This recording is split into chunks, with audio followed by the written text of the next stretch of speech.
ओम श्री हनुमते नमः। आज आप सुनिए हनुमान जी की व्रत कथा। व्यास जी ने कहा, एक बार नैमिषारण्य तीर्थ में 80,000 मुनि एकत्रित होकर पुराणों के ज्ञाता श्री सूत जी से पूछने लगे, हे महामुनि, आपने हमें अनेक पुराणों की कथाएं सुनाई हैं। अब कृपा करके हमें ऐसा व्रत और कथा बताएं जिसके करने से संतान की प्राप्ति हो तथा मनुष्यों को रोग शोक अग्नि सर्व दुख आदि का भय दूर हो जाए, क्योंकि कलयुग में सभी जीवों की आयु बहुत कम है। फिर इस पर उन्हें रोग और चिंता के कष्ट लगे रहेंगे, तो फिर वे श्री हरि के चरणों में अपना ध्यान कैसे लगा सकेंगे। श्री सूत जी बोले, हे मुनियों, आपने लोक कल्याण के लिए बहुत ही उत्तम बात पूछी है। एक बार युधिष्ठिर ने भगवान श्री कृष्ण से लोक कल्याण के लिए यही प्रश्न किया था। भगवान श्री कृष्ण और युधिष्ठिर का संवाद तुम्हारे सामने कहता हूँ, ध्यान देकर सुनो।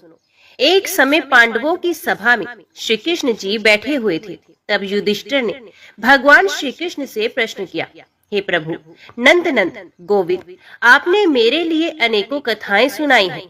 आज आप कृपा करके ऐसा व्रत या कथा सुनाएं जिसके करने से मनुष्य को रोग चिंता का भय समाप्त हो जाए और उसको पुत्र की प्राप्ति हो। हे प्रभु, बिना पुत्र के जीवन व्यर्थ है। पुत्र के बिना मनुष्य नरकगामी होता है। पुत्र के बिना मनुष्य पितृ ऋण से छुटकारा नहीं पा सकता और ना ही उसका पुण्यज्ञ नामक नरक से उद्धार हो सकता है। अतः पुत्रदायक व्रत बतलाए। श्री कृष्ण भगवान बोले, हे राजन, मैं एक प्राचीन इतिहास सुनाता हूँ, आप ध्यान पूर्वक सुने। कुंडलपुर नामक एक नगर था। उसमें नंदा नामक एक ब्राह्मण रहता था। भगवान की कृपा से उसके पास सब कुछ था, फिर भी वे बहुत दुखी था। इसका कारण ये था कि ब्राह्मण की स्त्री सुनंदा के कोई संतान नहीं थी। सुनंदा पतिव्रता थी, भक्ति पूर्वक श्री हनुमान जी की आराधना करती थी। मंगलवार के दिन व्रत करके अंत में भोजन बनाकर हनुमान जी का भोग लगाने के बाद स्वयं भोजन करती थी। एक बार मंगलवार के दिन ब्राह्मणी गृह कार्य की अधिकता के कारण हनुमान जी को भोग ना लगा सकी, तो इस पर उसे बहुत दुख हुआ। उसने कुछ भी नहीं खाया और अपने मन में प्रण किया कि अब तो अगले मंगलवार को ही हनुमान जी को भोग लगाकर अन्न जल ग्रहण करूंगी। ब्राह्मणी सुनंदा प्रतिदिन भोजन बनाती, श्रद्धा पूर्वक पति को खिलाती, परंतु स्वयं भोजन नहीं करती और मन ही मन श्री हनुमान जी की आराधना करती थी। इस प्रकार 6 दिन बीत गए और ब्राह्मणी सुनंदा अपने निश्चय के अनुसार भूखी प्यासे निराहार रही। अगले मंगलवार को ब्राह्मणी सुनंदा प्रातः काल ही बेहोश होकर गिर पड़ी। ब्राह्मणी सुनंदा की इस असीम भक्ति के प्रभाव से श्री हनुमान जी बहुत प्रसन्न हुए और प्रकट होकर बोले, हे सुनंदा, मैं तेरी भक्ति से बहुत प्रसन्न हूँ, तू उठ और वर मांग। सुनंदा अपने आराध्य देव श्री हनुमान जी को आगे देखकर आनंद की अधिकता से विवल हो श्री हनुमान जी के चरणों में गिरकर बोले, हे प्रभु, मेरी कोई संतान नहीं है, कृपा करके मुझे संतान प्राप्ति का आशीर्वाद दे, आपकी अति कृपा होगी। श्री महावीर जी बोले, तेरी इच्छा पूर्ण होगी, तेरे एक कन्या पैदा होगी, उसके अष्टांग प्रतिदिन सोना दिया करेंगे। इस प्रकार कहकर श्री महावीर जी अंतर ध्यान हो गए। ब्राह्मणी सुनंदा बहुत हर्षित हुई और सभी समाचार अपने पति से कहा। ब्राह्मण देव कन्या का वरदान सुनकर कुछ दुखी हुए, परंतु सोना मिलने की बात सुनी तो बहुत प्रसन्न हुए। विचार किया कि ऐसी कन्या के साथ मेरी निर्धनता भी समाप्त हो जाएगी। श्री हनुमान जी की कृपा से ये ब्राह्मणी गर्भवती हुई और 10वें महीने में उसे बहुत ही सुंदर पुत्री प्राप्त हुई। ये बच्ची अपने पिता के घर में ठीक उसी तरह से बढ़ने लगी जिस प्रकार शुक्ल पक्ष का चंद्रमा बढ़ता है। 10वें दिन ब्राह्मण ने उस बालिका का नामकरण संस्कार कराया। उसके कुल पुरोहित ने उस बालिका का नाम रत्नावली रखा, क्योंकि ये कन्या सोना प्रदान किया करती थी। इस कन्या ने पूर्व जन्म में बड़े ही विधान से मंगलदेव का व्रत किया था। रत्नावली का अष्टांग बहुत सा सोना देता था। उस सोने से नंदा ब्राह्मण बहुत ही धनवान हो गए। अब ब्राह्मणी भी बहुत अभिमान करने लगी। समय बीतता रहा। अब रत्नावली 10 वर्ष की हो चुकी थी। एक दिन जब नंदा ब्राह्मण पर संचित था, तब सुनंदा ने अपने पति से कहा, मेरी पुत्री रत्नावली विवाह के योग्य हो गई है, अतः आप कोई सुंदर तथा योग्य वर देखकर इसका विवाह कर दीजिए। ये सुनकर ब्राह्मण बोला, अभी तो रत्नावली बहुत छोटी है। तब ब्राह्मणी बोली, शास्त्रों की आज्ञा है कि कन्या 8वें वर्ष में गौरी, 9 वर्ष में रोहिणी, 10वें वर्ष में कन्या, इसके पश्चात रजस्वला हो जाती है। गौरी के दान से पाताल लोक की प्राप्ति होती है, रोहिणी के दान से वैकुंठ लोक की प्राप्ति होती है, कन्या के दान से इंद्रलोक में सुखों की प्राप्ति होती है। अगर हे पतिदेव रजस्वला का दान किया जाता है तो घोर नरक की प्राप्ति होती है। इस पर ब्राह्मण बोला, अभी तो रत्नावली मात्र 10 ही वर्ष की है, मैंने तो 16-16 साल की कन्याओं के विवाह करवाए हैं, अभी जल्दी क्या है। तब ब्राह्मणी सुनंदा बोली, आपको तो लोभ अधिक हो गया लगता है। शास्त्रों में कहा गया है कि माता पिता और बड़ा भाई रजस्वला कन्या को देखते हैं तो वे अवश्य ही नरकगामी होते हैं। तब ब्राह्मण बोला, अच्छी बात है, कल मैं अवश्य ही योग्य वर की तलाश में अपना दूत भेजूंगा। दूसरे दिन ब्राह्मण ने अपने दूत को बुलाया और आज्ञा दी कि जैसी सुंदर मेरी कन्या है वैसा ही सुंदर वर उसके लिए तलाश करे। दूत अपने स्वामी की आज्ञा पाकर निकल पड़ा। पंपई नगर में उसने एक सुंदर लड़के को देखा। ये बालक एक ब्राह्मण परिवार का बहुत गुणवान पुत्र था। इसका नाम सोमेश्वर था। दूत ने इस सुंदर व गुणवान ब्राह्मण पुत्र के बारे में अपने स्वामी को पूर्ण विवरण दिया। ब्राह्मण नंदा को भी सोमेश्वर अच्छा लगा और फिर शुभ मुहूर्त में विधि पूर्वक कन्या दान करके ब्राह्मण ब्राह्मणी संतुष्ट हुए। परंतु ब्राह्मण के मन में तो लोभ समाया हुआ था। उसने कन्यादान तो कर दिया था, पर वे बहुत खिन्न भी था। उसने विचार किया कि रत्नावली तो अब चली जाएगी और मुझे इससे जो सोना मिलता है वे भी चला जाएगा। मेरे पास जो धन था कुछ तो इसके विवाह में खर्च हो गया और जो शेष बचा है वे भी कुछ दिनों के पश्चात खत्म हो जाएगा। मैंने तो इसका विवाह करके बहुत बड़ी भूल कर दी है। अब कोई ऐसा उपाय हो कि रत्नावली मेरे घर में ही बनी रहे, अपने ससुराल न जाए। लोभ रूपी राक्षस ब्राह्मण के मस्तिष्क पर छाता जा रहा था। रात भर अपनी छैया पर बेचैनी से करवटें बदलते बदलते उसने एक बहुत ही क्रूर निर्णय लिया। उसने विचार किया कि जब रत्नावली को लेकर उसका पति सोमेश्वर अपने घर के लिए जाएगा तो वे मार्ग में छिपकर सोमेश्वर का वध कर देगा और अपनी लड़की को अपने घर ले आएगा, जिससे नियमित रूप से उसे सोना भी मिलता रहेगा और समाज का कोई मनुष्य उसे दोष भी नहीं दे सकेगा। प्रातःकाल हुआ तो नंदा और सुनंदा ने अपने जमाई तथा लड़की को बहुत सारा धन देकर विदा किया। सोमेश्वर अपनी पत्नी रत्नावली को लेकर ससुराल से अपने घर की तरफ चल दिया। ब्राह्मण नंदा महालोभ के वशीभूत हो अपनी मति खो चुका था। पाप पुण्य को उसे विचार ही न रहा। अपने भयानक व क्रूर निर्णय को कार्य रूप देने के लिए उसने अपने दूत को मार्ग में अपने जमाई का वध करने के लिए भेज दिया, ताकि रत्नावली से प्राप्त होने वाला सोना उसे हमेशा मिलता रहे और वो कभी निर्धन ना हो। ब्राह्मण के दूत ने अपने स्वामी की आज्ञा का पालन करते हुए उसके जमाई सोमेश्वर का मार्ग में ही वध कर दिया। समाचार प्राप्त कर ब्राह्मण नंदा मार्ग में पहुंचा और रुदन करती अपनी पुत्री रत्नावली से बोला, हे पुत्री, मार्ग में लुटेरों ने तेरे पति का वध कर दिया है। भगवान की इच्छा के आगे किसी का कोई वश नहीं चलता। अब तू घर चल, वहां पर ही रहकर शेष जीवन व्यतीत करना। जो भाग्य में लिखा है वही होगा। अपने पति की अकाल मृत्यु से रत्नावली बहुत दुखी हुई। करुण क्रंदन व रुदन करते हुए अपने पिता से बोली, हे पिताजी, इस संसार में जिस स्त्री का पति नहीं है उसका जीना व्यर्थ है। मैं अपने पति के साथ ही अपने शरीर को जला दूंगी और सती होकर अपने इस जन्म को, माता पिता के नाम को तथा सास ससुर के यश को सार्थक करूंगी। ब्राह्मण नंदा अपनी पुत्री रत्नावली के वचनों को सुनकर बहुत दुखी हुआ। विचार करने लगा, मैंने व्यर्थ ही जमाई का वध किया और पाप अपने सर ले लिया। रत्नावली तो उसके पीछे अपने प्राण तक देने को तैयार है। मेरा तो दोनों तरफ से मरण हो गया। धन तो अब मिलेगा नहीं, जमाई वध के पाप के फलस्वरूप यम यातना भी भुगतनी पड़ेगी। ये सोचकर वे बहुत खिन्न हुआ। सोमेश्वर की चिता बनाई गई। रत्नावली सती होने की इच्छा से अपने पति का सर अपनी गोद में रखकर चिता में बैठ गई। जैसे ही सोमेश्वर की चिता को अग्नि लगाई गई, वैसे ही प्रसन्न हो मंगल देव वहां प्रकट हुए और बोले, हे रत्नावली, मैं तेरी पति भक्ति से बहुत प्रसन्न हूँ, तू वर मांग। रत्नावली ने अपने पति का जीवन दान मांगा। तब मंगल देव बोले, रत्नावली, तेरा पति अजर अमर है, ये महाविद्वान भी होगा, और इसके अतिरिक्त तेरी जो इच्छा हो वो वर मांग।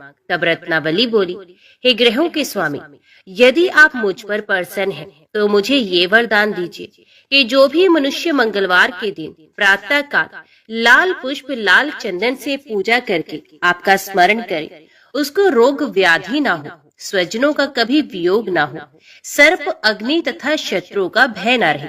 जो स्त्री मंगलवार का व्रत करे वे कभी विधवा ना हो। मंगलदेव तथास्तु कहकर अंतर्ध्यान हो गए। सोमेश्वर मंगलदेव की कृपा से जीवित हो गया। रत्नावली अपने पति को पुनः प्राप्त कर बहुत प्रसन्न हुई और मंगलदेव का व्रत प्रत्येक मंगलवार को करके व्रतराज और मंगलदेव की कृपा से इस लोक में सुख ऐश्वर्य को भोगते हुए अंत में अपने पति के साथ स्वर्गलोक को चले गए। आइए अब सुनते हैं मंगलवार व्रत की एक अन्य कथा। एक ब्राह्मण दंपत्ति के कोई संतान नहीं हुई थी, जिसके कारण दोनों पति पत्नी दुखी रहते थे। वे ब्राह्मण हनुमान जी की पूजा हेतु वन में चला गया। वे पूजा के साथ महावीर जी से एक पुत्र की कामना प्रकट किया करता था। घर पर उसकी पत्नी मंगलवार व्रत पुत्र की प्राप्ति के लिए किया करती थी। मंगल के दिन व्रत के अंत में भोजन बनाकर हनुमान जी को भोग लगाने के बाद स्वयं भोजन ग्रहण करती थी। एक बार कोई व्रत आ गया जिसके कारण ब्राह्मणी भोजन ना बना सकी, तब हनुमान जी का भोग भी नहीं लगाया गया। वे अपने मन में ऐसा प्रण करके सो गई कि अगले मंगलवार को हनुमान जी को भोग लगाकर ही अन्न ग्रहण करूंगी। वे भूखी प्यासी 6 दिन तक पड़ी रही। मंगलवार के दिन जो से मूर्छा आ गई, तब हनुमान जी ने उसकी लगन और निष्ठा को देखकर अति प्रसन्न हुए और उन्होंने उसे दर्शन दिए और कहा, मैं तुमसे अति प्रसन्न हूँ। मैं तुझको एक सुंदर बालक देता हूँ जो तेरी बहुत सेवा किया करेगा। हनुमान जी मंगलवार को बाल रूप में उसको दर्शन देकर अंतर्ध्यान हो गए। सुंदर बालक पाकर ब्राह्मणी अति प्रसन्न हुई। ब्राह्मणी ने बालक का नाम भी मंगल रखा। कुछ समय पश्चात ब्राह्मण वन से लौट कर आया। प्रसन्नचित सुंदर बालक घर में क्रीड़ा करते देखकर वे ब्राह्मण पत्नी से बोला, ये बालक कौन है? पत्नी ने कहा, मंगलवार के व्रत से प्रसन्न होकर हनुमान जी ने दर्शन देकर मुझे ये बालक दिया है। पत्नी की बात छल से भरी जानकर उसने सोचा, ये उल्टा व्यभिचारिणी अपनी क्लुचता छुपाने के लिए बात बना रही है। एक दिन उसका पति कुएं पर पानी भरने चला तो पत्नी ने कहा कि मंगल को भी साथ ले जाओ। वे मंगल को साथ ले चला और उसको कुएं में डालकर वापस पानी भरकर आया तो पत्नी ने पूछा कि मंगल कहाँ है। तभी मंगल मुस्कुराता हुआ घर में आया। उसको देख ब्राह्मण आश्चर्यचकित हुआ। रात्रि में उसके पति से हनुमान जी ने स्वप्न में कहा, ये बालक मैंने दिया है, तुम पत्नी को उल्टा क्यों कहते हो? पति ये जानकर हर्षित हुआ। फिर पति पत्नी मंगल का व्रत रख अपनी जीवन आनंद पूर्वक व्यतीत करने लगे। जो मनुष्य मंगलवार व्रत कथा को पढ़ता या सुनता है और नियम से व्रत रखता है, उसके हनुमान जी की कृपा से सब कष्ट दूर होकर सर्व सुख प्राप्त होता है। भगवान शंकर के अंश से वायु के द्वारा कपिराज केसरी की पत्नी अंजना में हनुमान जी का प्रादुर्भाव हुआ।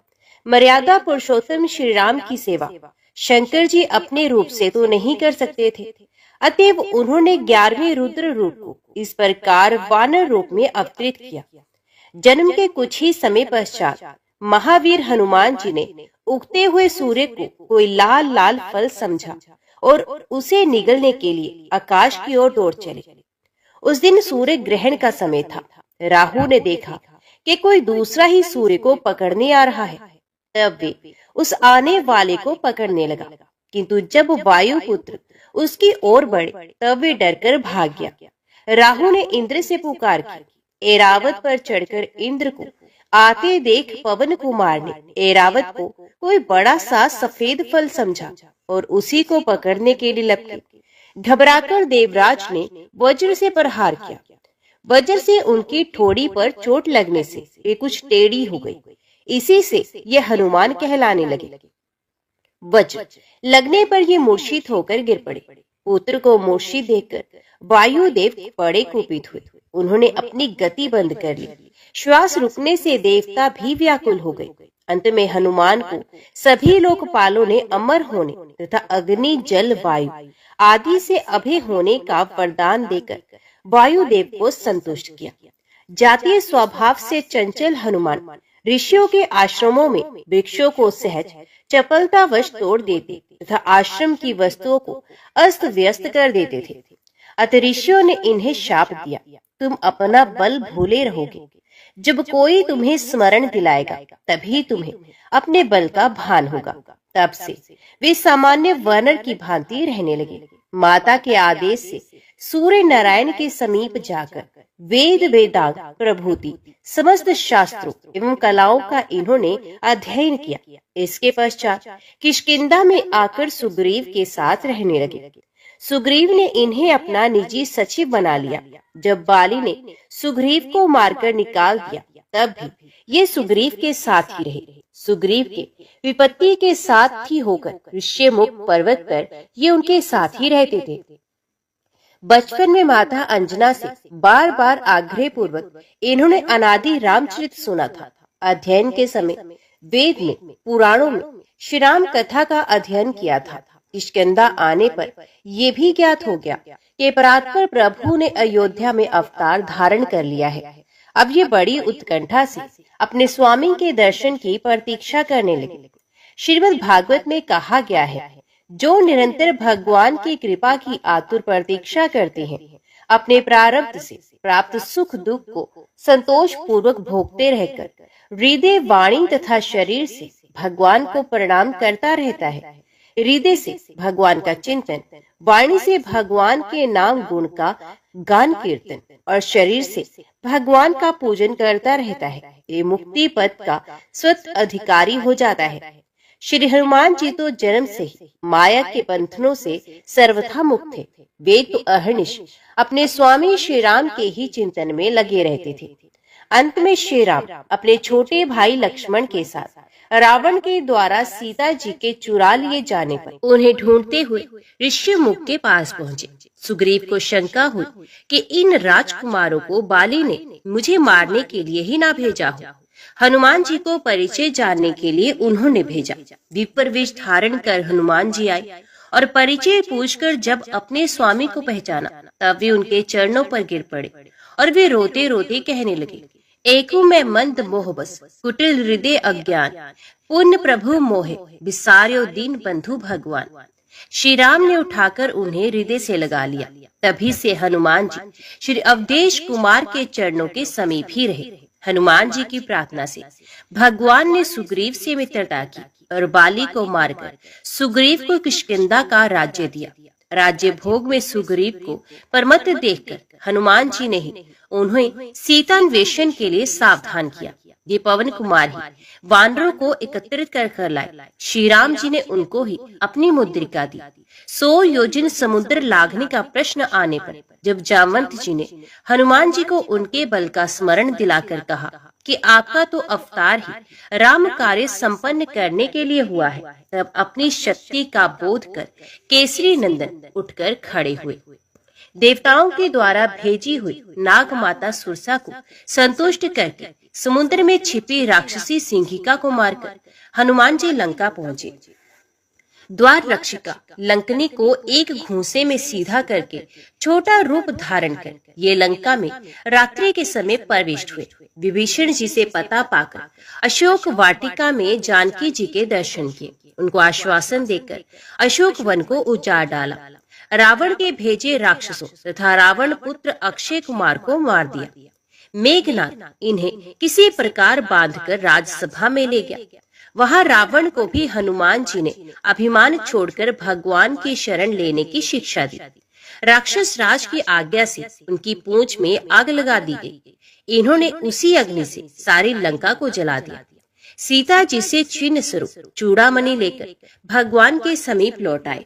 समाचार पाकर श्री राम ने युद्ध के लिए प्रस्थान किया। समुद्र पर सेतु बांधा गया, संग्राम हुआ और अंत में रावण अपने समस्त अनुचर बंधु बांधवों के साथ मारा गया। युद्ध में श्री हनुमान जी का पराक्रम, उनका शौर्य, उनकी वीरता सर्वोपरि रही। वानरी सेना के संकट के समय ये सदा सहायक रहे। राक्षस उनकी हुंकार से ही कांपते थे।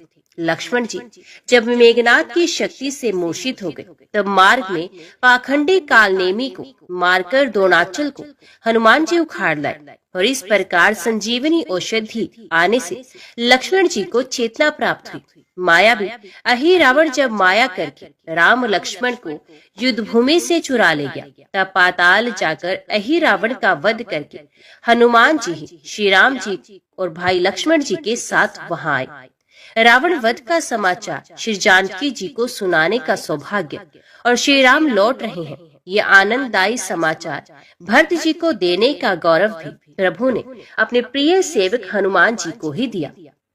हनुमान जी विद्या, बुद्धि, ज्ञान तथा पराक्रम की मूर्ति हैं, किंतु इतना सब होने पर भी इन्होंने कभी अभिमान नहीं किया।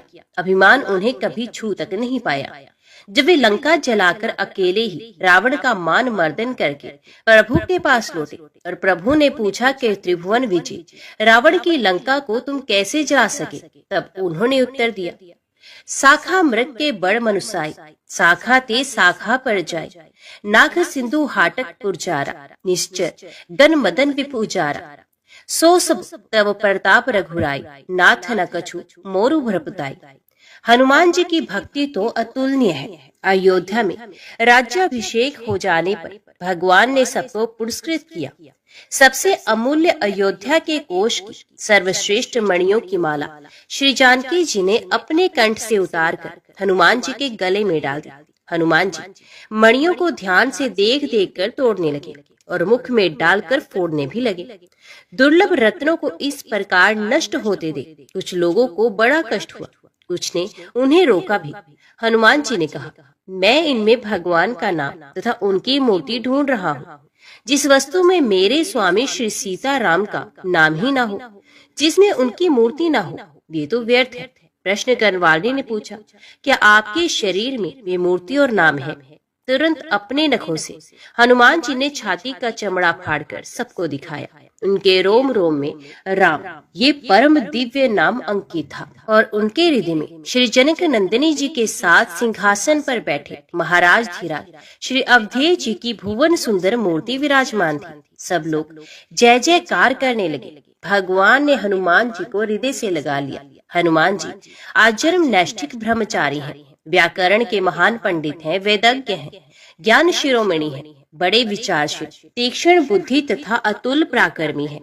श्री हनुमान जी बहुत निपुण संगीतज्ञ और गायक भी हैं।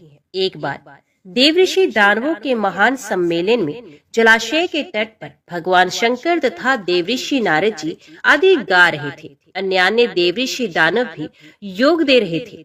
इतने में ही हनुमान जी ने मधुर स्वर से ऐसा सुंदर गान आरंभ किया कि जिसे सुनकर उन सबके मुख मलिन हो गए, जो बड़े उत्साह से गा बजा रहे थे, और सभी अपना अपना गान छोड़कर मोहित हो गए और चुप होकर सब सुनने लगे। उस समय केवल हनुमान जी ही गा रहे थे। जब तक पृथ्वी पर श्री राम की कथा रहेगी, तब तक पृथ्वी पर रहने का वरदान उन्होंने स्वयं प्रभु से मांग लिया। श्री राम जी के अश्वमेध यज्ञ में अश्व की रक्षा करते समय जब अनेक महासंग्राम हुए, तब उनमें हनुमान जी का पराक्रम ही सर्वत्र विजयी हुआ। महाभारत में भी केसरी कुमार का चरित्र है। वे अर्जुन के रथ की ध्वजा पर बैठे रहते थे। उनके बैठे रहने से अर्जुन के रथ को कोई पीछे नहीं हटा सकता था। कई अवसरों पर उन्होंने अर्जुन की रक्षा भी की। एक बार भीम, अर्जुन और गरुड़ जी को अपने अभिमान से भी बचाया था।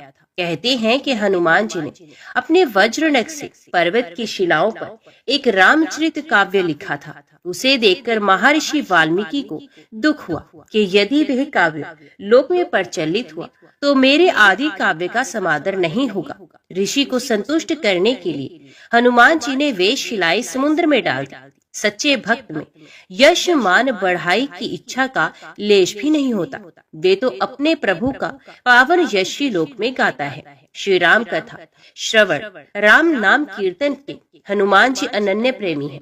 जहाँ भी राम नाम का कीर्तन या राम कथा होती है, वहाँ वे गुप्त रूप से आरंभ में ही पहुंच जाते हैं। दोनों हाथ जोड़कर सर से लगाए सबसे अंत तक वहाँ पर ही खड़े रहते हैं।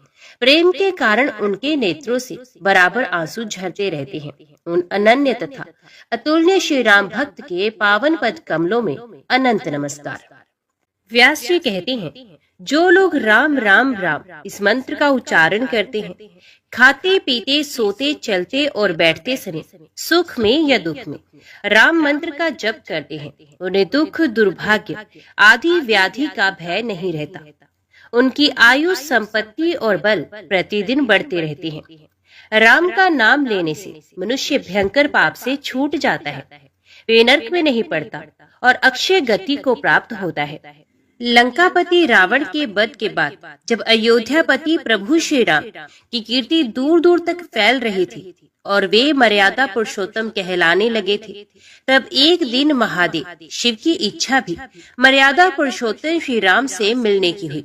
पार्वती जी को संग लेकर महादेव जी कैलाश पर्वत से उतरकर अयोध्या नगरी के रास्ते पर चल पड़े। भगवान शिव और माता पार्वती को आया देखकर राम जी बहुत खुश हुए और माता जानकी ने उनका उचित आदर सत्कार किया और स्वयं भोजन बनाने के लिए रसोई में चले गए। इसी बीच भगवान शिव ने श्री राम जी से पूछा, आपके सेवक हनुमान जी दिखाई नहीं दे रहे हैं। तब श्री राम बोले, वे बगीचे में हैं। शिव जी ने श्री राम जी से बगीचे में जाने की अनुमति मांगी और पार्वती जी का हाथ थामकर बगीचे में आ गए।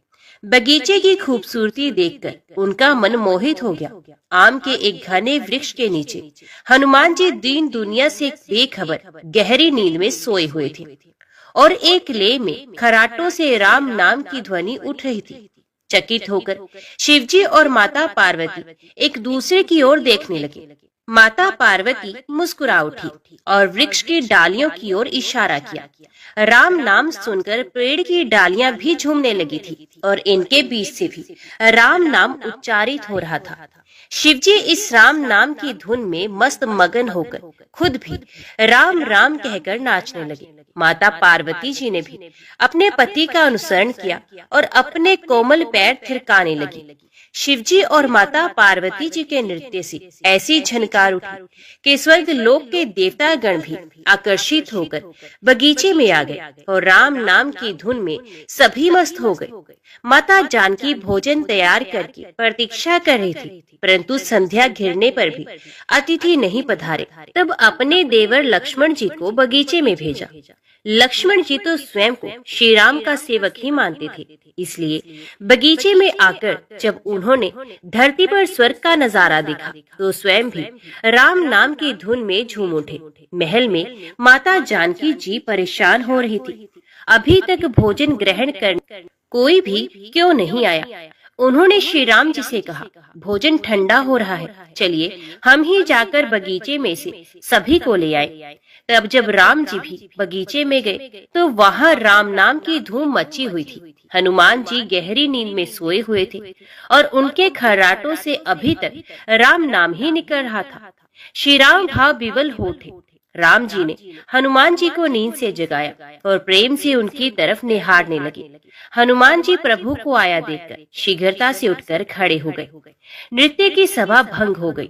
शिवजी खुले कंठ से हनुमान जी की राम भक्ति की सराहना करने लगे। हनुमान जी सकुचाए लेकिन मन ही मन खुश हो रहे थे। श्री सिया राम ने भोजन करने का आग्रह भगवान शिवजी से किया। सभी लोग महल में भोजन करने के लिए चल पड़े। माता जानकी जी भोजन परोसने लगी।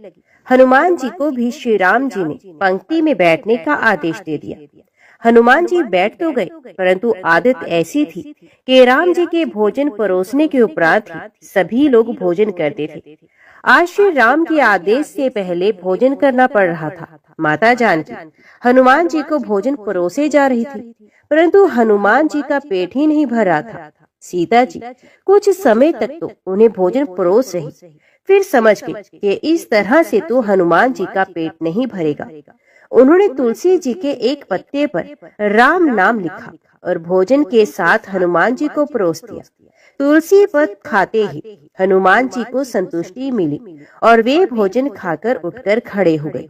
भगवान शिव शंकर ने प्रसन्न होकर हनुमान जी को आशीर्वाद दिया कि आपकी राम भक्ति युगों युगों तक याद की जाएगी और आप संकट मोचन के नाम से जाने जाएंगे। आइए अब सुनते हैं राम नाम की महिमा की दूसरी कहानी। महादेव जी को एक बार बिना कारण के किसी को प्रणाम करते देखकर माता पार्वती जी ने पूछा, आप किसको प्रणाम करते रहते हैं? तब शिव जी ने अपनी धर्म पत्नी पार्वती जी से कहा कि हे देवी, जो व्यक्ति एक बार राम कहता है उसे मैं 3 बार प्रणाम करता हूँ। पार्वती जी ने फिर से पूछा, हे भगवान, आप शमशान में क्यों जाते हैं और ये चिता की भस्म को अपने शरीर पर क्यों धारण करते हैं? उसी समय शिव जी पार्वती जी को शमशान में ले गए और वहाँ एक शव अंतिम संस्कार के लिए ले जाया गया। लोग राम नाम सत्य है कहते हुए शव को ला रहे थे। शिव जी ने कहा कि देखो पार्वती, इस शमशान की ओर जब लोग आते हैं तो राम नाम का स्मरण करते हुए आते हैं और इस शव के निमित्त से कई लोगों के मुख से मेरा अति प्रिय दिव्य राम नाम निकलता है। उसी को सुनने के लिए मैं शमशान में आता हूँ और इतने लोगों के मुख से राम नाम का जप करवाने में निमित्त बनने वाले इस शव का मैं सम्मान करता हूँ, प्रणाम करता हूँ और अग्नि में जलने के बाद उसकी भस्म को अपने शरीर पर लगा लेता हूँ। राम नाम बुलवाने वाले के प्रति मुझे इतना प्रेम है। एक बार शिव जी कैलाश पर पहुंचे और पार्वती जी से भोजन मांगा। तब पार्वती जी विष्णु सहस्त्र नाम का पाठ कर रही थी। पार्वती जी ने कहा, अभी पाठ पूरा नहीं हुआ है, कृपया थोड़ी देर प्रतीक्षा कीजिए। तब शिव जी ने कहा, इसमें तो समय और श्रम दोनों लगेंगे। संत लोग जिस तरह से सहस्रनाम को छोटा कर लेते हैं और नित्य जपते हैं, वैसा उपाय कर लो। तो पार्वती जी ने पूछा कि वे उपाय कैसे करते हैं, मैं सुनना चाहती हूँ। तो शिव जी ने बताया, केवल एक बार राम कह लो, इससे तुम्हें सहस्त्र नाम भगवान के 1000 नाम लेने का फल मिल जाएगा। एक राम नाम 1000 दिव्य नामों के समान है। तब पार्वती जी ने वैसा ही किया। भगवान बोले, श्री राम राम रामेति रामे राम मनोरमे सहस्त्र नाम तत् तुल्हे राम नाम वरानने। ये राम नाम सभी आपदाओं को हरने वाला, सभी संपदा को देने वाला दाता है, सारे संसार को विश्राम या शांति प्रदान करने वाला है। इसलिए मैं इसे बार बार प्रणाम करता हूँ। भवसागर की सभी समस्याओं और दुखों के बीजों को भूनकर रख देने वाला, समूल नष्ट कर देने वाला, सुख संपत्तियों को अर्जित करने वाला, यमदूतों को खदेड़ने वाला केवल राम नाम का जप है। इसलिए प्रयास पूर्वक स्वयं भी राम नाम जपते रहना चाहिए और दूसरों को भी प्रेरित करके राम नाम जपना चाहिए। इससे अपना और दूसरों का तुरंत कल्याण हो जाता है। यही सबसे सुलभ और अचूक उपाय है। इसलिए हमारे देश में प्रणाम राम राम कहकर किया जाता है। आइए अब सुनते हैं बिल वृक्ष की महिमा। एक बार नारद जी ने भोलेनाथ जी की स्तुति करके प्रभु से पूछा कि हे प्रभु, आपको प्रसन्न करने के लिए सबसे उत्तम और सुलभ साधन क्या है? त्रिलोकीनाथ, आप तो निर्विकार और निष्काम है, आप सहज ही प्रसन्न हो जाते हैं। फिर भी मेरे जानने की इच्छा है कि आपको क्या प्रिय है। तब शिव जी बोले, नारद जी, वैसे तो मुझे भक्त के भाव सबसे प्रिय हैं, फिर भी आपने पूछा है तो मैं बताता हूँ। मुझे जल के साथ साथ बिलपत्र बहुत प्रिय है। जो अखंड बिलपत्र मुझे श्रद्धा से अर्पित करते हैं, मैं उन्हें अपने लोक में स्थान देता हूँ। नारद जी भगवान शंकर और माता पार्वती की वंदना करके अपने लोक को चले गए।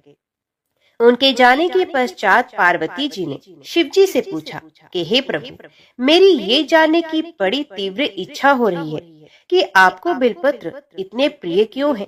कृपया करके मेरी जिज्ञासा को शांत कीजिए। तब शिव जी बोले, हे शिव, बिल के पत्ते मेरे जटा के समान है।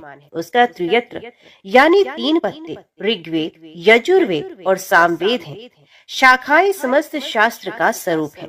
बिलपत्र को आप पृथ्वी का कल्प वृक्ष समझे, जो ब्रह्मा विष्णु और शिव स्वरूप है। हे पार्वती, स्वयं महालक्ष्मी जी ने शैल पर्वत पर बिल वृक्ष रूप में जन्म लिया। इस कारण भी बेल का वृक्ष मेरे लिए अति प्रिय है। महालक्ष्मी जी ने बिल्व का रूप धरा। ये सुनकर पार्वती जी कौतूहल में पड़ गई और पार्वती जी ने कौतूहल में उपजी जिज्ञासा को रोक ना पाई। उन्होंने पूछा, देवी लक्ष्मी ने आखिर बिल वृक्ष का रूप क्यों लिया? आप ये कथा विस्तार से कहे। तब भोलेनाथ ने देवी पार्वती जी को कथा सुनाना आरंभ किया। हे देवी, सतयुग में ज्योति रूप में मेरे अंश का रामेश्वर लिंग था। ब्रह्मा आदि देवों ने उसका विधिवत पूजन अर्चन किया था। इसका परिणाम ये हुआ कि मेरे अनुग्रह से वाणी देवी सबकी प्रिय हो गई। वे भगवान विष्णु को सतत प्रिय हो गई। मेरे प्रभाव से भगवान केशव के मन में वाग देवी के लिए जितनी प्रीति उत्पन्न हुई, वे स्वयं लक्ष्मी जी को नहीं भाई। लक्ष्मी देवी का श्री हरि के प्रति मन में कुछ दुराव पैदा हो गया और वे चिंतित और रुष्ट होकर चुपचाप परम उत्तम श्री शैल पर्वत पर चले गए। वहां उन्होंने तप करने का निश्चय किया और उत्तम स्थान का चयन करने लगे। महालक्ष्मी ने उत्तम स्थान का निश्चय करके मेरे लिंग विग्रह की उग्र तपस्या प्रारंभ की। उनकी तपस्या कठोरतम होती जा रही थी। हे परमेश्वरी, कुछ समय के बाद महालक्ष्मी जी ने मेरे लिंग विग्रह से थोड़ा उद्धम में एक वृक्ष का रूप धारण कर लिया और अपने पत्तों और पुष्पों द्वारा निरंतर मेरा पूजन करने लगी। इस तरह महालक्ष्मी जी ने लाखों वर्षों तक घोर आराधना की। अंततः उन्हें मेरा अनुग्रह प्राप्त हुआ। मैं वहां प्रकट हुआ और देवी से इस घोर तप की आकांक्षा पूछकर वर देने को तैयार हुआ। महालक्ष्मी जी ने मांगा कि श्री हरि के हृदय में मेरे भाव से वाग देवी के लिए जो स्नेह हुआ है वे समाप्त हो जाए। तब शिवजी बोले, मैंने महालक्ष्मी जी को समझाया, श्री हरि के हृदय में आपके अतिरिक्त किसी और के लिए कोई प्रेम नहीं। वाग्देवी के प्रति उनका प्रेम नहीं अपितु श्रद्धा है। ये सुनकर लक्ष्मी जी प्रसन्न हो गई और पुनः भगवान श्री विष्णु के हृदय में स्थित होकर निरंतर उनके साथ विहार करने लगी। पार्वती जी, महालक्ष्मी के हृदय का एक बड़ा विकार इस प्रकार दूर हो गया। इस कारण हरि प्रिया उसी वृक्ष रूप में सर्वथा अतिशय भक्ति में भरकर यत्न पूर्वक मेरी पूजा करने लगी। हे पार्वती, इसी कारण विश्व का वृक्ष, उसके पत्ते का फूल आदि मुझे बहुत प्रिय है। मैं निर्जन स्थान में बिल वृक्ष का आश्रय लेकर रहता हूँ। बेल वृक्ष को सदा सर्व तीर्थ में एवं सर्वदेव माना चाहिए। बेलपत्र, बिल फूल, बिल वृक्ष अथवा बिल काष्ठ के चंदन से जो मेरा पूजन करता है वे भक्त मेरा अति प्रिय है। बिल वृक्ष को शिव के समान ही समझो, ये मेरा शरीर है। जो बिल पर चंदन से मेरा नाम अंकित करके मुझे अर्पण करता है, मैं उसे सभी पापों से मुक्त कर अपने लोक में स्थान देता हूँ। हे देवी, उस व्यक्ति को स्वयं लक्ष्मी जी भी नमस्कार करती हैं, जो मेरा पूजन करती हैं। जो बिल्व मूल में प्राण छोड़ता है उसको रुद्र देह प्राप्त होता है और ऐसे मनुष्य पर सदैव ही माता लक्ष्मी की कृपा रहती है और साथ ही साथ भगवान नारायण की कृपा भी उन पर सदैव बनी रहती है। तो प्रेम से बोलो, भगवान शिव और माता पार्वती की जय। आइए अब सुनते हैं मंगलवार को सुनी जाने वाली मंगला गौरी माता की पौराणिक कथा। कुरु देश में कीर्ति नामक एक विद्वान कीर्ति शली शत्रुओं का नाश करने वाला 64 कलाओं का ज्ञाता तथा धनुर्विद्या में कुशल राजा हुआ। पुत्र के अलावा अन्य सभी शुभ चीजें उस राजा के पास थी, इसलिए वे राजा संतान के विषय में अत्यंत चिंतित हुआ और जब ध्यान पूर्वक देवी की आराधना करने लगा तब उसकी कठोर तपस्या से प्रसन्न हो गई और उससे ये वचन बोले कि हे सुव्रत, वर मांगो। तब श्रुत कीर्ति बोला, हे देवी, यदि आप मुझ पर प्रसन्न हैं तो मुझे सुंदर पुत्र दीजिए। हे देवी, आपकी कृपा से अन्य किसी भी वस्तु का अभाव नहीं है। तब उसका ये वचन सुनकर पवित्र मुस्कान वाली देवी ने कहा, राजन, तुमने अत्यंत दुर्लभ वर मांगा है, फिर भी कृपावश मैं तुम्हें अवश्य दूंगी। किंतु हे राजन, सुनिए, यदि परम गुण पुत्र चाहते हैं तो वे केवल 16 वर्ष जीवित रहेगा और यदि रूप तथा विद्या से पुत्र चाहते हो तो दीर्घजीवी होगा। देवी का वचन सुनकर राजा चिंतित हुआ और पुनः अपनी पत्नी से परामर्श करके उसने गुणवान तथा सभी शुभ लक्षणों से संपन्न 16 वर्ष की आयु वाला पुत्र मांगा। तब देवी ने भक्त संपन्न राजा से कहा, हे राजा, मेरे मंदिर के द्वार पर आम का वृक्ष है, उसका एक फल लाकर मेरी आज्ञा से अपनी पत्नी को उसे भक्षण हेतु प्रदान करो, जिसे वे शीघ्र ही गर्भ धारण करेगी, इसमें संदेह नहीं। प्रसन्न होकर राजा ने वैसा ही किया और उसकी पत्नी ने गर्भ धारण किया। 10वें महीने में उसने देवतुल्य सुंदर पुत्र को जन्म दिया। तब हर्ष तथा शोक से युक्त राजा ने बालक का जात कर्म आदि संस्कार किया। शिव का स्मरण करते हुए उसका नाम चिरायु रखा गया। इसके बाद पुत्र के 16 वर्ष के होने पर पत्नी सहित राजा चिंता में पड़ गए और वे विचार करने लगे, ये पुत्र बड़े कष्ट से प्राप्त हुआ और मैं इसकी दुखद मृत्यु अपने ही सामने कैसे देख सकूंगा। ऐसा विचार करके राजा ने पुत्र को उसके मामा के साथ काशी भेज दिया। प्रस्थान के समय राजा की पत्नी ने अपने भाई से कहा कि आप मेरे पुत्र को काशी ले जाइए। मैंने भगवान मृत्युंजय से पूर्व में पुत्र के लिए प्रार्थना की थी और कहा था कि हे विश्वेश्वर, अब जगतपति की यात्रा के लिए मैं उस पुत्र को अवश्य भेजूंगी, अतः आप मेरे पुत्र को आज ही ले जाइए और सावधानी पूर्वक इसकी रक्षा कीजिएगा। अपनी बहन की बात सुनकर भांजे के साथ वे चल पड़ा। कई दिनों तक चलते चलते वे आनंद नामक नगर में पहुंचा। वहाँ सभी प्रकार की समृद्धियों वाला संपन्न वीरसेन नाम वाला राजा रहता था। उस राजा की एक सर्व लक्षण संपन्न युवावस्था प्राप्त मनोहर और रूप लावण्यमयी मंगला गौरी नामक कन्या थी। उत्तम सौंदर्य अभिवृद्धि को प्राप्त वे कन्या किसी समय सखियों के साथ नगर के उपवन में क्रीड़ा करने के लिए गई हुई थी। उसी समय वे चिरायु तथा उसका मामा वे दोनों भी वहां पहुंच गए और उन कन्याओं को देखने की लालसा से वहीं विश्राम करने लगे। इसी बीच विनोद पूर्वक क्रीड़ा करती हुई उन कन्याओं में से किसी एक ने कुपित होकर राजकुमारी को कुवचन कह दिया। तब उस अशुभ वचन को सुनकर राजकुमारी ने कहा कि तुम अनुचित बातें क्यों बोल रही हो? मेरे कुल में तो इस प्रकार की कोई नहीं। मंगला गौरी की कृपा से तथा उनके व्रत के प्रभाव से विवाह के समय जिसके सिर पर मेरे हाथ से अक्षत पड़ेंगे वे सखी वे यदि अल्पायु वाला भी होगा तो चिरंजीवी हो जाएगा।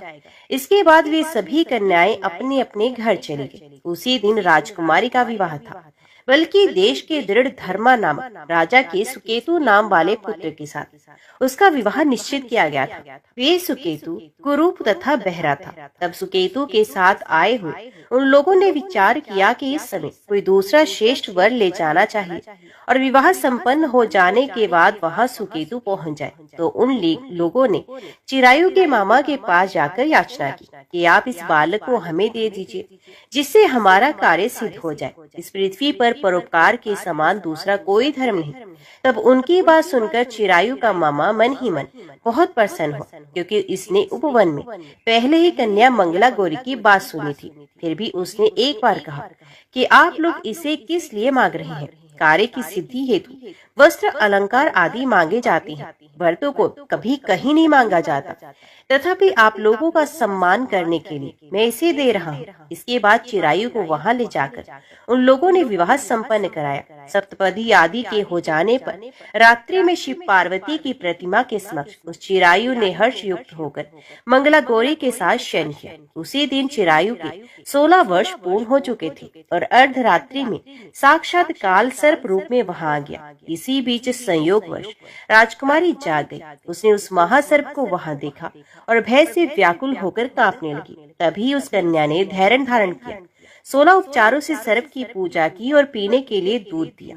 उसने दीनता भरी वाणी में उस सर्प की प्रार्थना की और स्तुति की। मंगला गौरी प्रार्थना करने लगी, मैं उत्तम व्रत करूंगी जिससे मेरे पति जीवित रहें। ये जिस तरह से चिरकाल तक जीवित रहे, अब वैसा कीजिए। इतने में सर्प वहां स्थित एक कमंडल में प्रवेश कर गया। उस मंगला गौरी ने अपनी कंचुकी से उस कमंडल का मुंह बांध दिया। इसी बीच उसका पति अंगड़ाई लेकर जाग गया और अपनी पत्नी से बोला कि हे प्रिय, मुझे भूख लगी है। तभी अपनी माता के पास जाकर खीर लड्डू आदि ले आई और उसके द्वारा दिए भोज्य पदार्थ को उसने प्रसन्न मन होकर खाया। भोजन के बाद हाथ धोते समय उसके हाथ से अंगूठी गिर पड़ी। तांबूल खाकर वे पुनः सो गया। उसके बाद मंगला गौरी कमंडल को फेंकने के लिए जाने लगी। विधि की कैसी गति है! उस कमंडल में से बाहर की ओर जगमग करती हुई हार कांति को देखकर वे आश्चर्यचकित हो गई। घट में स्थित उस हार को उसने अपने कंठ में धारण किया। इसके बाद कुछ रात शेष रहते ही चिरायु का मामा आकर उसे ले गया। इसके बाद वर पक्ष के लोग सुकेतु को वहां ले आए। उसे देखकर मंगला गौरी ने कहा कि ये मेरा पति नहीं है। तब उन सभी ने उससे कहा कि हे शुभे, तुम ये क्या बोल रही हो? यहाँ तुम्हारा कोई परिचायक हो तो उसे हम लोगों को बताओ। मंगला गौरी बोली, जिसने रात में 9 रत्नों से बनी अंगूठी दी है, उसकी अंगुली में इसे डालकर परिचायक निशानी देख ले। मेरे पति ने रात्रि में मुझे जो हार दिया था उसके रत्नों का समुदाय कैसा है, उस बात को ये बताए। ये तो कोई अन्य ही है। इसके अलावा रात में परस्पर भाषण तथा भोजन आदि जो कुछ किया गया था उसे भी ये बता दे, तब ये निश्चय ही मेरे पति हैं। इस प्रकार उसका वचन सुनकर सभी ठीक है कहने लगे। किंतु जब एक भी बात ना मिली तब सभी ने सुकेतु को उसका पति होने से निश्चित कर दिया और वर पक्ष वाले जिस तरह से आए थे उसी तरह से वापस चले गए। उसके बाद अपने वंश को बढ़ाने वाले महायश से संपन्न तथा परम मनस्वी मंगला गौरी के पिता ने अन्नपान आदि का सत्र चलाया। उन्होंने वर पक्ष का वृत्तांत कानों कान सुन लिया। ये स्वरूप से कुरूप होने के कारण लोगों के द्वारा किसी अन्य को वर के रूप में आदर पूर्वक लाया गया था। तब उन्होंने अपनी कन्या को पर्दे के भीतर बिठा दिया। उसके बाद 1 वर्ष बीतने पर यात्रा करके चिरायु अपने मामा के साथ ये देखने आया कि विवाह के बाद वहाँ क्या हुआ। तब भीतर से उसे देखकर वे मंगला गौरी अत्यंत प्रसन्न हुई और माता पिता से बोली कि मेरे पति आ गए हैं। तब राजा ने अपने स्वजनों को बुलाकर पूर्व में कहे गए सभी परिचायकों को निशानी को देकर मंद मुस्कान वाली अपनी कन्या चिरायु को सौंप दी। निशिष्ट जनों को साथ लेकर विवाह का उत्सव कराया गया। इसके बाद राजा वीरसेन ने वस्त्र आभूषण आदि सेना, घोड़े, रथ और अन्य भी बहुत सी सामग्रियां देकर उन्हें विदा किया। उसके बाद कुल को आनंदित करने वाला वे चिरायु पत्नी तथा मामा को साथ लेकर सेना के साथ अपने नगर पहुंचा। लोगों के मुख से उसे आया हुआ सुनकर उसके माता पिता को विश्वास नहीं हुआ। उन्होंने सोचा कि प्रारब्ध अन्यथा कैसे हो सकता है। इतने में अपने माता पिता के पास आया और स्नेह से परिपूर्ण वे चिरायु भक्ति पूर्वक उनके चरणों में गिर पड़ा। तब अपने पुत्र का मस्तक सूंघकर उन दोनों ने परम आनंद प्राप्त किया। पुत्र वधु मंगला गौरी ने भी सास ससुर को प्रणाम किया। तब सास उसे अपनी गोद में बिठाकर सारा वृत्तांत शीघ्रता पूर्वक पूछने लगी। हे महामुनि, तब पुत्र वधु ने भी मंगला गौरी के उत्तम व्रत महात्म्य तथा जो कुछ घटित हुआ था वे सब वृत्तांत बताया। जो कोई भी इसका श्रवण करता है या इसको कहता है उसके सभी मनोरथ पूर्ण हो जाते हैं, इसमें संदेह नहीं। प्रेम से बोली मंगला गौरी माता की जय। आज की वीडियो में इतना ही। उम्मीद करती हूँ वीडियो आपको पसंद आई होगी। वीडियो पसंद आई हो तो वीडियो को लाइक और चैनल को सब्सक्राइब जरूर कीजिएगा। जय श्री हरि लिखकर कमेंट बॉक्स में अपनी हाजिरी और अपने सुझाव देना ना भूलेगा। तो मिलते हैं अगली कथा अगली वीडियो के साथ।